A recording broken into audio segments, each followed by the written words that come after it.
Foo Fighters' new album is, according to Dave Grohl, The Beatles meets Motorhead. In a week that included a sold-out O2 show, a Jules Holland appearance, a pub opening and a booze up in an oyster bar, we pinned down the world's busiest band for a spot of afternoon tea.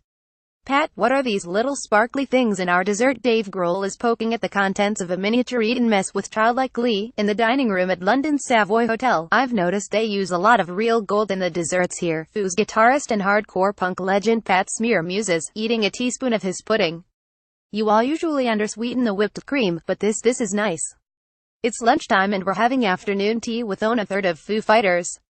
It's a terribly civilized way to interview one of the world's biggest rock bands, but actually, it's all for our benefit. Famed nice guy frontman Dave was astounded that poor little NME had never experienced the pinnacle of Britishness that is a Savoy Tower of Singers, so insisted we eat some scones and get effing fancy. For Foo Fighters, it's the end of a grueling summer of festivals, including one much-hyped Glastonbury headline set, and promo for their 9th album, Concrete and Gold. For this record, they headed to Hollywood with uber-successful pop producer Greg Kurstin, the guy who built upon Adele and Ja's successes, and the result is something quite spectacular. Rock riffs fuse with Beatles-like melodies to create a sound Dave quite fittingly describes as Motorhead doing Sgt. Pepper's. Macca even makes a drumming cameo. But today, with only a couple more obligations left until they get a well-earned break, Foos are feeling silly. Dave, ever the prankster, tells the waiter it's NME's birthday at ISNT. Midway through our interview, which is already more about scones than anything else, the dining room goes silent, and a very classy rendition of Happy Birthday starts to tinkle on the ivories. A cake arrives. Dave and Pat are beside themselves. The ridiculousness continues as Dave tries to shoehorn in the pianist's choice of song into every answer he gives. At the end of the day, I'm just glad I did it my way, comes the response to a question about the choice to work with Kurstin. Momentary confusion ensues before the pair erupt into giggles again. For a band that have been going for 22 years, having a laugh still seems high on the agenda. I can't remember a time when it wasn't fun to be a Foo Fighter, Dave reckons. Even when I broke my leg, it was effing fun.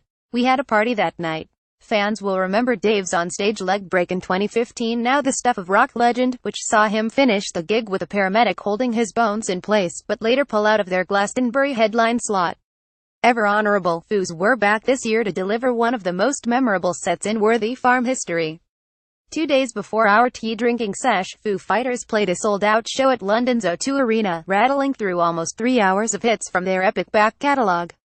We were told there was a hard curfew at 11 and we'd get fined if we didn't meet it, so I asked how much it would be if we went overtime, and I thought, we can afford that, so we just carried on playing, says Dave. Being a Foos fan in 2017 has become something of an endurance test. We played for nearly 4 hours in Sydney once, Dave brags. But do they ever worry about the fans getting Foos fatigue? I'm usually the last guy at the party and that's not something you want to happen at a rock concert. I don't want to be the last one there. I'd appreciate it if everyone stayed. But they usually do. The band knows it helps to keep some tricks up your sleeve for that point in the set when the fans are thinking, as Dave puts it, just effing play everlong and let us go home. At this week's show, that secret sauce was a special appearance by one badass motherfucker going by the name of, Rick Astley. Rick is the man. The 7th Foo Fighter. He's such a sweetheart, Dave gushes about his new pal. After a chance meeting in Japan, the band adopted Astley, 80s pop titan and subject of the Rick-rolling internet meme, as something of a mascot, bringing him out whenever they can to perform his decade-old mega hit Never Gonna Give You Up. I love that he gets nervous before playing. He's Rick Astley, it's like he's Muhammad Ali, you just wouldn't be nervous, but he's such a good guy. After the O2 show, an awkward-looking Astley is loitering alone backstage. He seems bemused by this newfound friendship, but when nice guy Dave turns on the charm, you very quickly find yourself along for the ride. Somewhere across the other side of London, the band have commandeered an East London boozer and rebranded it the Foo Fighters Arms 4 album release week. Fans have been queuing for hours for a pint of especially brewed beer, Concrete and Gold, and to get a glimpse of the Foos-themed decor, which consists of some old tour posters and paintings of the lads done up like some sort of 17th century musical tableau. Oh, and there's some pretty pricey limited edition merch on sale too, word on the street being that the shop took £28,000 in its first day. Sadly, all hope of seeing Dave behind the bar in a Peggy Mitchell wig yelling "Get out of my pub" vanishes when he reveals that, firstly, he's never seen EastEnders and, secondly, he's not even been to the Foo Fighters Arms. I do like British pubs, but I just like to smoke and drink and chat. I'd throw a dart, but mostly I don't like to compete with anybody unless it's to see who can drink the f***ing most. The answer to that question, wed wager, might well be Mr. Grohl himself. Metallica's Lars Ulrich recently teased him about their differing pre-show rituals, Metallica's being massage and meditation and Foo's being cans and top bands. I'm trying to grow up, but I don't know if it's working, Dave jokes. I honestly feel like, for me, the best way to walk on stage is while everyone's f***ing laughing. Like at the O2 until 20 minutes before we walked on stage, Pat chimes in, we had a lot of people in the dressing room, it was a lot of fun, and then it's like, oh great, we get to play a show now. Let's go. That lot of people weren't your usual motley crew of friends and family, either. Kylie Minogue, Simon Pegg, and boxer Drew Calzaghe chatted while rowdy British punk band Idols played their support set. Stella McCartney was seen pulling Dave away to do sneaky patron shots from her secret supply, while Foo's bassist Nate Mendel was baffled as to who the 6 feet 5 inches Czech dude, with whom everyone wanted selfies, was. Are you some kind of sports guy? He asked Arsenal goalie Petr Cech. Most people that know us know that we're friends with everybody, Dave says. Do we seem like some super elitist rock snobs? We have an open-door policy with this band. It's that open-door policy that has seen a number of surprising guests feature on Concrete and Gold, from Justin Timberlake the Guy's an incredible singer to Sean Stockman from Boyz II Men, and basically anybody who happened to be passing through LA's star-studded East West studios at the time they were making the record.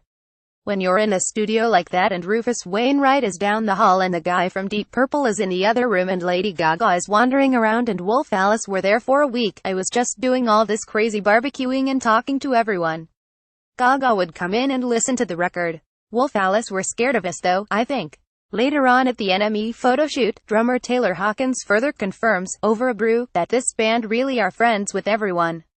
He's spent a lazy day in bed, mostly watching Liam Gallagher interviews on YouTube. That cup of tea thing was so hilarious. Did you see that? I texted him about that, it was so funny.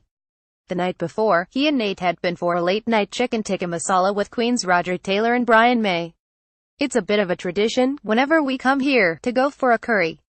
I still get all fanboy around them sometimes, he admits, even though I've met them so many times. I just wanna tell you how I'm feeling. The conversation is interrupted by Dave bounding into the room singing Rick Astley and clicking his fingers. Damn, once that song gets in your head, you just can't f***ing get it out.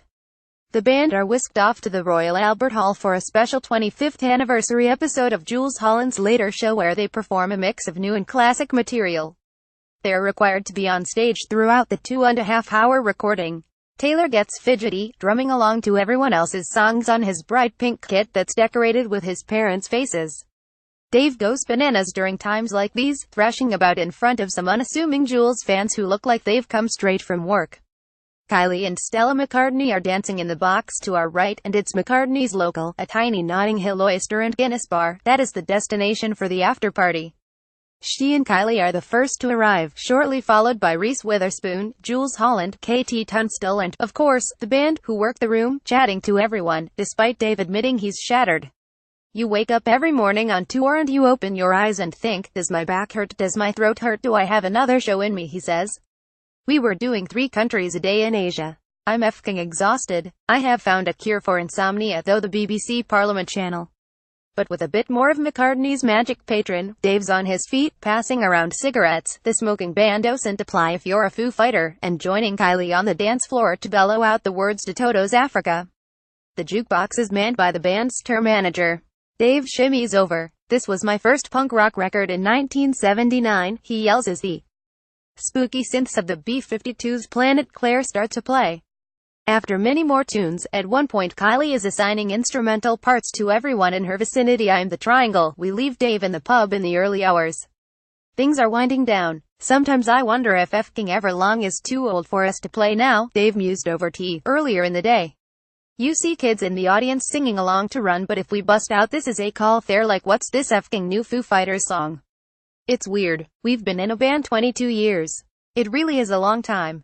So what is next for the band who've done it all? Well, see, I guess things just fall into our laps. We bump into Taylor, who wants to talk about the Gallaghers again. In doing so, he tells us he reckons that it's never the same if you break up a band and try and get it back together. Doing this is a blessing. Why would I ever want to stop being in Foo Fighters? It's the greatest thing on earth. As we head off, Dave is looking like he's settling in for the night. True to form, he's the last guy at the party. But what a f***ing party it is. Foo Fighters tour dates for summer 2018: Manchester Etihad Stadium June 19, London Stadium June 22, London Stadium June 23.